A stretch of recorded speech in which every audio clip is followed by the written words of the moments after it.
True Crime South Africa is published in conjunction with Arena Holdings, publishers of Times Live, Business Live, Sowetan Live, and others. The opinions expressed in this podcast do not necessarily represent the views of Arena Holdings and its affiliates. The following episode may contain sensitive material, including descriptions of violence, sexual assault, or graphic descriptions of injuries to victims. If you feel you may be triggered by such material, please consider this before accessing our content. To access trauma counseling or services, please see the helpline information on our show notes. Welcome to True Crime South Africa. I'm Nicole Engelbrecht, and you're listening to a Spotlight Minisode, in which we discuss cases that are in the media at the moment and trending topics related to true crime. Before we get into today's episode, I'd like to thank our new Patreon supporters for the week. A huge thank you goes out to Nicole Svegliati, Natalie Chetia, Bronwyn, Alexandra Diego, and Wicked Crimes South Africa for your support on Patreon, as well as Angelique Pitta and Ilka Zenskirali for your support on PayPal. Thank you so much, everyone. Your support really does make a huge difference. If you'd like to support the show on Patreon or PayPal, I'll leave a link in the show notes. We also have 2 new ways that you can support the show. You can head over to Audible and purchase the Krugersdorp Cult Killings by Jana Marx, which I narrated, or you can get your health and beauty needs from King Online and get a 10% discount by using the code TCSA10 at checkout. We also have our amazing giveaway running with King Online, where if you purchase for 400 Rand or more and use the TCSA10 code, you get entered into the draw to win your share of 2,350 rands worth of brand new release true crime and crime fiction books. As always, any form of support is greatly appreciated, and it doesn't have to be financial. Sharing of episodes, inviting your friends and family to listen, and interacting on social media all go a long way to keeping the show growing and improving. Most often in Spotlight Minisodes, I discuss cases that are in the media at the time, but every now and then I pick a topic that I feel bears discussion. The topic I wanted to discuss today is one that is very close to the heart of many South Africans. I subscribe to an academic journal called South African Crime Quarterly, and when I received notification of one of the articles in the most recent journal, I felt it would be a good topic to chat about on the podcast. The article is called Reversing the Syndrome of Secrecy, Peremptory Reporting Obligations in Cases of Child Abuse and Neglect. It's written by Mildred Bekink, and it discusses the issue of mandatory reporting of child abuse and neglect in South Africa. I've covered a few cases of child abuse and neglect on the podcast. Perhaps the one that stands out the most is the case of the so-called Springs House of Horrors, which I covered in episode 14. The case was possibly one of the worst cases of child abuse reported in South Africa, which resulted in a conviction, and told the story of a family of 5 children who were horrifically abused and neglected over the space of more than a decade. The father in this case was convicted and sentenced to jail time, but the question that remained on everyone's lips was how these people got away with this for so long, and why no one ever said anything. The children lived on a property with other tenants. There were many people that visited the house and saw what was happening, but it took the strength of a young boy to eventually escape to a neighbor before being beaten within an inch of his life by his father for something to be done. In this case, although the children had not been enrolled in school for most of their lives, the efforts by the parents to evade the authorities meant that those in child protection simply did not know that these children were in need. When they were alerted, they took immediate action, with 17 police officers and 3 social workers descending upon the house to rescue the children. From a child protection services perspective, This was an example of the system working well when it was notified. It is, however, that very notification that is at the crux of the matter here. If we immerse ourselves in what we see in the media, it can really feel like our country is the least safe place on earth for children. I know, though, that we are not the only country dealing with these issues. A study published in The Economist Online compiled data from 60 countries pertaining to the abuse and exploitation of children. The study ranked these countries on a scale of 0 to 100 around 4 different categories: the environment, which includes poverty levels and access to services; the legal framework, which details how well-developed laws to protect children are in the country; government's commitment and capacity; and the final category is the engagement of industry, civil society, and the media in the protection of children. The results are not quite what I expected. According to this study, the safest place in the world to be a child is the United Kingdom, with a rating of 83.9 out of 100, while the most dangerous place to be a child is the Democratic Republic of Congo, with a rating of just 26.4 out of 100. South Africa ranks pretty much in the middle, at 58.1. Interestingly, our legal framework in the protection of children is one of the best in the world, at 77 out of 100. However, we rank below the halfway mark in terms of government commitment and capacity. So in simple terms, we have the laws to protect children, we just aren't implementing them properly, or we don't have the capacity to do so. I really find studies like this very helpful, because I think that with the issues that we have around violent crime in this country, we can often find ourselves over-exaggerating or underestimating exactly how bad our issues are when compared with other countries. So it helps to clarify the reality when we zoom out. That is only one part of it, though, because as important as the big picture is, we don't live in these other countries.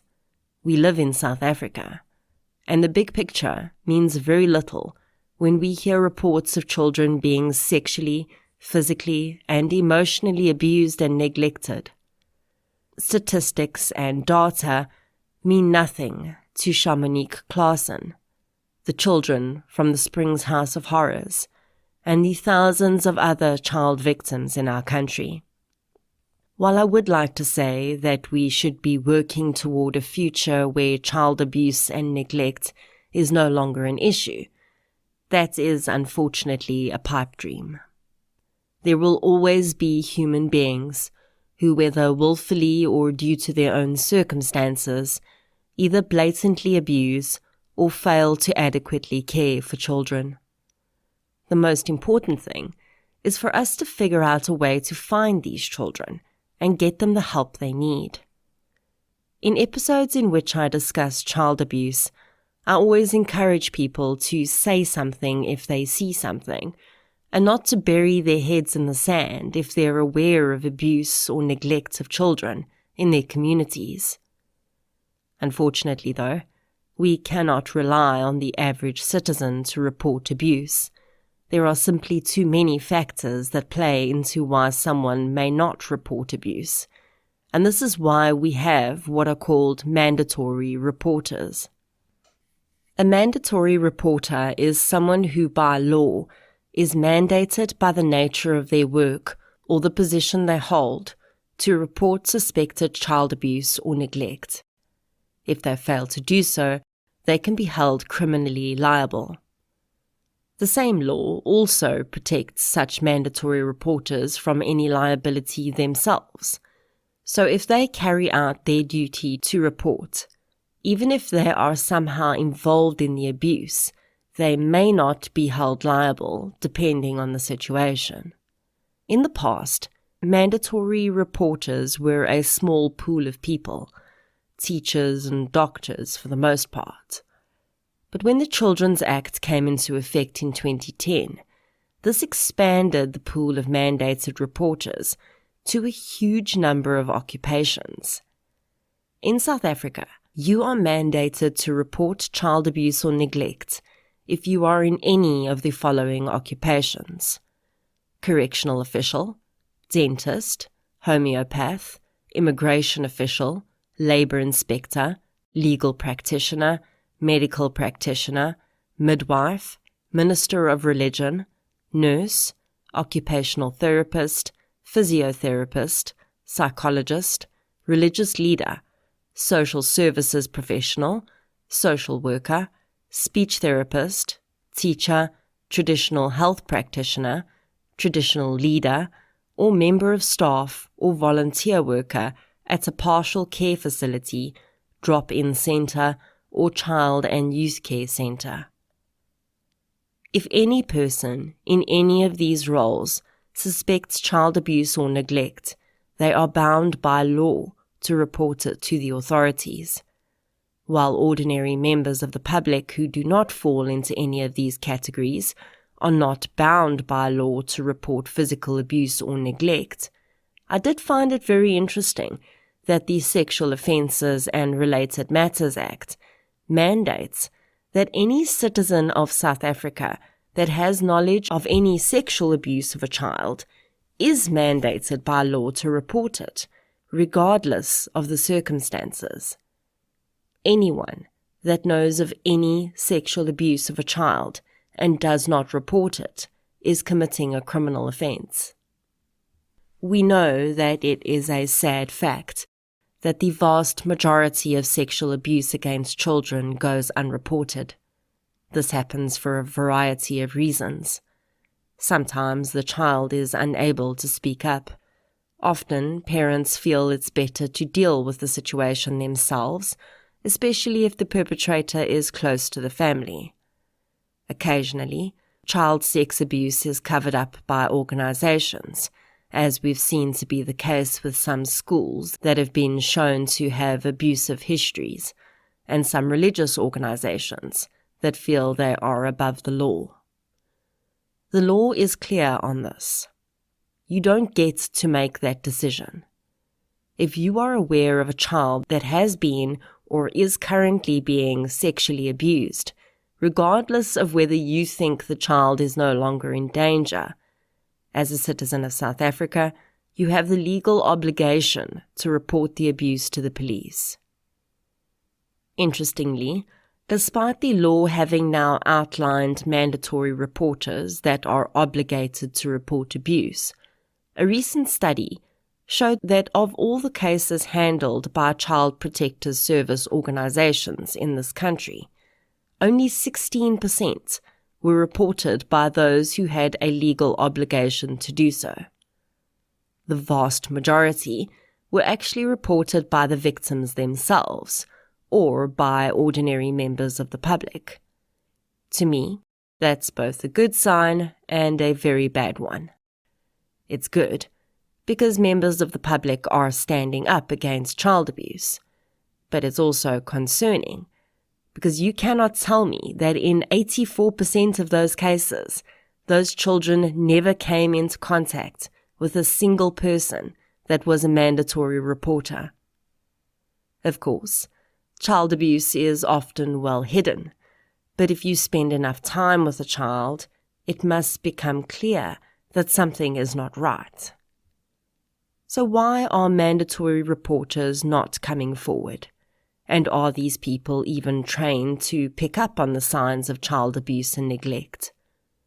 For people in professions like psychologists, doctors, and teachers, the signs may be more obvious.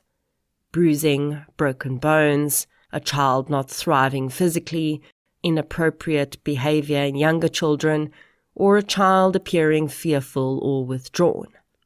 But how does a dentist know if a child is being abused?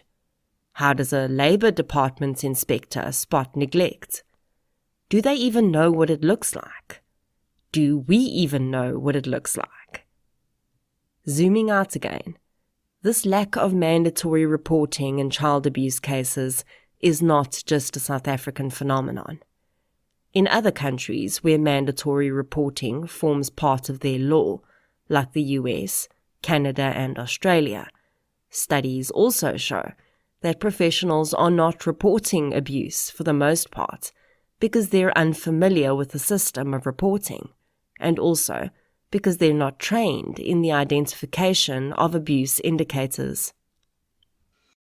The Children's Act lists the type of injuries that should be red flags for physical abuse.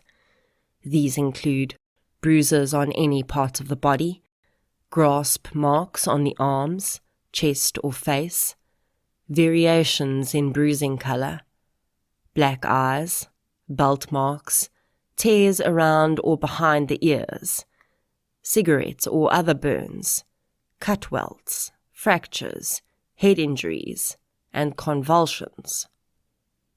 This is a great place to start, but they're not a catch-all list for the signs of abuse.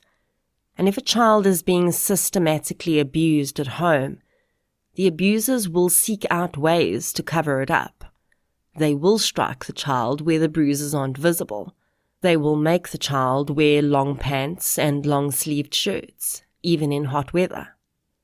Or they'll simply isolate the child from others until the visible injuries have healed. There will be explanations for injuries, and if, as was the case with the Springs family, the parents take the children to different hospitals for all injuries, a history is not going to build up. One bruise on a child or a broken arm does not spell abuse.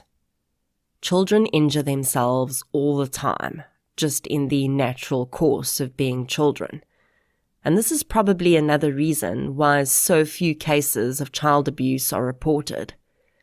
People think, what if I'm wrong? What if this child is not being abused, and I report this and create chaos in the child and the parents' lives, and I'm mistaken? I recently listened to a podcast called Do No Harm. It tells the story of two American couples who lived through every parent's nightmare. Their children were injured in accidental falls, and due to a wide range of circumstances, both sets of parents found themselves on the wrong end of child protective services. These families had their children removed from their care. They spent hundreds of thousands of dollars in legal fees to fight a system that was not created to protect them. It is a terrifying possibility that your child could accidentally get injured and you could be accused of abuse. Your children could be taken from your home and put in foster care because one of them fell off a chair. The duty of child protective services is to protect children from harm at all costs. But at least in these cases, it was this duty to protect that ended up causing them harm. I don't know how much of this happens in South Africa. I had an experience with our child protective system about a decade ago with the child of an acquaintance. The situation in question involved neglect due to substance abuse, and while it did seem that child protective services had the best interests of the child in mind, as the child was removed while the parents underwent mandatory substance abuse rehabilitation, in my experience, there was no follow-up. Once the mandated treatment was undertaken, the child was put back into the care of their parent. They moved towns, and that was that. With that experience in mind, I would think that there is a far greater problem with unreported abuse than there is with false reports of abuse. But that's just my assumption. I guess the question is not, what if I'm wrong? The question should be, what if I'm right and I do nothing? Will I be able to live with myself if that child dies? On a less dramatic level, if I do nothing and I am right, what future will this child have with no intervention? Am I just contributing to a greater future societal breakdown by burying my head in the sand? There are many countries in the world that do not mandate obligatory reporting. Interestingly, in the UK, which we heard is the safest place for children to live, they do not have mandatory reporting because they have found it to not be useful, and in fact, they found it to be highly problematic. While it's important to have the eyes of people that would ordinarily have contact with children open, is implementing mandatory reporting just taking the responsibility of many and putting it on a few? The article in the South African Crime Quarterly by Mildred Bekink concludes by saying that, above all, the golden thread that runs through successful child safety programs internationally is the education of both mandatory and non-mandatory reporters. The key is, for everyone, no matter what your occupation, to really understand the nature of child abuse and neglect, and to be able to identify the signs. This golden thread cannot be woven just by one group of people, though. It will take work from the public and various arms of government and law enforcement. Recently, the Western Cape local government opened an office which is the first of its kind in South Africa. The Office of the Commission for Children in the Western Cape is tasked with monitoring government services, policy and law, as well as the conducting of research to inform such policy and practice relating to children's rights. An office such as this will be able to do the work that overstretched child protective units cannot do, and hopefully start to find ways to educate the public at large about what constitutes child abuse and neglect. I'll include a link in the show notes to a page on the Western Cape Government's website that gives some detailed descriptions on the types of red flags you can look for when attempting to identify abuse. It takes a village to raise a child. We've all heard that proverb, but perhaps you don't know that it has African origins. Today, our villages are slightly less community-based, but no less important. It still does take a village to raise a child, but it also takes one to keep them safe. So perhaps the most important thing that we as South African adults can do is make ourselves available to children. If we behave in ways that foster trust, then perhaps we will be able to see the signs, and perhaps we will hear not just what the most vulnerable among us are saying, but also what they're not saying.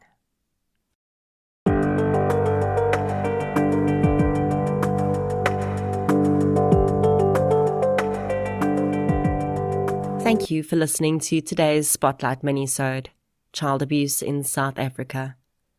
If you enjoyed this episode, please be sure to subscribe to the show on the platform you're using to listen right now. You can also follow us on social media. We're on Facebook, Instagram, and Twitter. I'll be back next Friday with a full case episode. Until then, as always, thank you for your support, and I'll chat to you soon.